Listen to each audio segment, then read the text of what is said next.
São memórias, pensamentos, reflexões, o que Nélida Pinhon reúne no volume Uma Furtiva Lágrima, uma edição da Temas e Debates.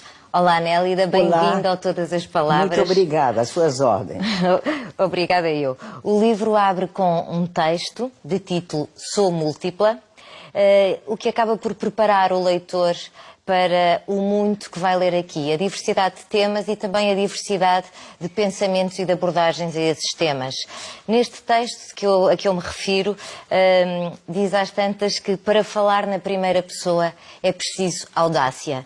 Implica um cuidado maior, na sua opinião, falar na primeira pessoa do que falar na terceira pessoa e ter uma personagem que acaba por transmitir o pensamento do escritor? Bom, por exemplo, se você está num campo ficcional, a primeira pessoa é um escudo e dá autoridade ao personagem. Mas como não é uma ficção, esse livro, ao assumir essa primeira pessoa, trata-se de Nélida. Autora, mais do que autora, a pessoa Nélida, que eventualmente é autora, porque é um papel duplo, né? Uhum. Eu escrevo falando de experiências pessoais, mas em que medida as minhas experiências pessoais também têm uma feição estética, uma preocupação em sair-me bem. Uhum. Então, essa primeira pessoa realmente é uma audácia, exige, vamos dizer, uma composição com a realidade. Mas, de certo modo, é a maneira mais propícia para acercar-me do meu eu. Sim. Aqui também se refere, e isso é também uma forma de se acercar do seu eu, refere-se por inúmeras vezes à memória. E é uma espécie de tentativa de resgatar a memória. Essa luta contra a passagem do tempo, que é uma passagem inevitável, é um dos deveres do escritor e também um dos nossos deveres enquanto seres humanos, tentarmos fixar alguns momentos para que eles não desapareçam. Além de que não feneçam, né? Não desapareçam no horizonte, um horizonte impossível, hipotético, eu acho que a memória tem um serviço de você se colocar na história. Na sua história e na história da humanidade, porque você faz parte de uma trajetória universal. Você não é alguém que contraria essa trajetória.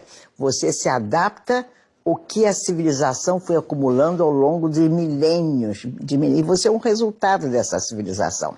Então eu acho que a memória não é só para recuperar o tempo perdido. A memória te situa na contemporaneidade. Você não existe sem memória. A memória traiciona, como diz o espanhol. Mas, ao mesmo tempo, ela faz ver a você qual é a sua medida, qual é o seu nome, como é que você situa a sua consciência. A memória é tudo. Nós não existimos sem a memória.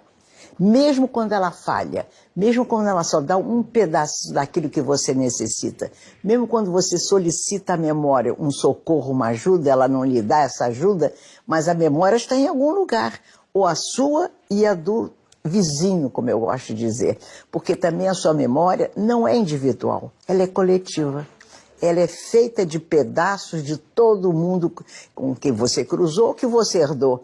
Porque você também não tem a memória feita por você. Você é filha da memória da genealogia humana. Uhum. E a memória muitas vezes deixa-se contaminar pela imaginação. A imaginação é outro dos temas que surgem muitas vezes aqui neste livro e que é fundamental para a sua obra. Às tantas usa uma expressão curiosa num texto que aqui está, diz fortificada pela imaginação. A imaginação tem esse poder de nos dar força? Muito interessante, porque a imaginação, as pessoas imaginam, penso eu, que ela é alguma coisa alarga-se, que ela está sempre ali no seu ser e que, portanto, vai lhe fornecer o que você precisa. Mas eu acho que a imaginação tem um limite.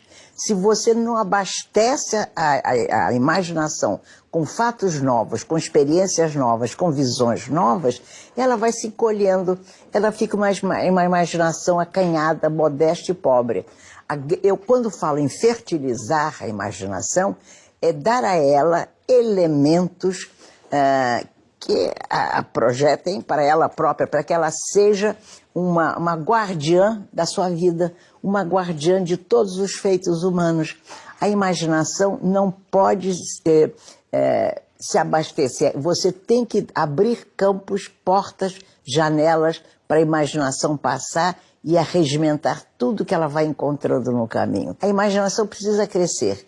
A imaginação precisa comer pão, precisa beber vinho, precisa amar, precisa ver o mundo, ver tudo, de modo que conte com mais ingredientes para circular por ela própria. A multiplicidade que a define tem também que ver com as suas origens. Às tantas, a Nélida diz que é filha da imigração. Essa multiplicidade que tem a ver com as suas origens é também aqui recuperada em inúmeros textos. É fundamental para a formação da sua identidade e para a Nélida se ter tornado a pessoa que é. Ah, sim, querida, foi muito importante. Eu me dei conta em determinado momento, e muito menina, que eu era diferente das coleguinhas, dos coleguinhas da minha rua, onde eu morava, Vila Isabel, depois fui para Copacabana, enfim, me mudei muito no Rio de Janeiro, nossa família. Eu percebi que eles comiam feijão, arroz. Eu também, mas eu comia polvo. Nem o brasileiro comia polvo, octopus e 8 pernas.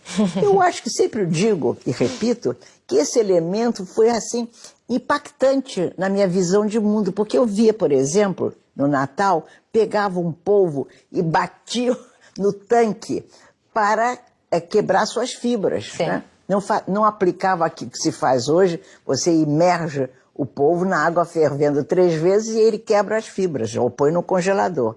Então, eu penso que aquela visão tão natural de um bicho feio que veio do fundo do mar, apanhando e nós comermos, começou a estabelecer um novo paradigma para mim. Depois, Isso era das suas origens galegas. Das minhas origens galegas. Depois vi também que minha avó, não sei porquê, ela tinha uns suspiros que eu, já menina, pequenininha, eu achava que era um suspiro nostálgico, que talvez fosse de quem deixou a terra. E assim foi, eu fui acumulando sensações. Aos 10 anos eu fui para a Espanha, fiquei 2 anos, então eu falei o galego, eu vi que havia uma cultura arcaica no mundo, que o mundo não começou comigo, não começou com a minha família. Isso foi um dado essencial, que eu era antiga, e que o mundo era antigo, o mundo era arcaico, e que você não pode ser contemporânea, moderna, o que seja, se você não for arcaica, antiga, se você não conviveu com os gregos, com os hebreus, se você não atravessou o deserto, você não leu no Sob da Hammurabi. Então, nós temos que ter a consciência, todos nós, de que somos muito antigos, herdeiros de culturas acumuladas. É curioso que, sendo a Nélida uma herdeira de tantos mundos e de tantas culturas, tem essa relação e mantém essa relação de espanto com o mundo. Há muitos textos aqui que têm uma estrutura interrogativa, que acabam com uma questão, com ponto de interrogação. A Nélida alimenta essa relação de espanto com o mundo. Com o mundo? Com o mundo, essa relação de espanto que mantém. Ah, sim, sim, com muita naturalidade. Eu tenho a sensação que eu sou antiga. Não anacrônica, antiga. E eu percebi, para mim, essa temporada, quase 2 anos que eu passei na Espanha, mais precisamente na Galícia, me tornou uma mulher antiga, para sempre. Só que eu sou muito moderna também, mas eu só posso ser reivindicativa, reivindicar essa modernidade, se eu tiver em pauta com que naturalidade eu trafego pelo mundo clássico, pelo mundo anterior, pelas cavernas. Quem sabe que eu estive presente, eu dei uma pretensão minha na hora que descobriram o fogo. Eu fico pensando, meu Deus, onde é que eu estava que eu não estava, onde eu nunca estive? Isso é muito bonito, assim como muitos dos textos que aqui estão neste livro, Uma Furtiva Lágrima, de Nélida Pinhon, uma edição da Temas e Debates. Muito obrigada. Muito obrigada a todos.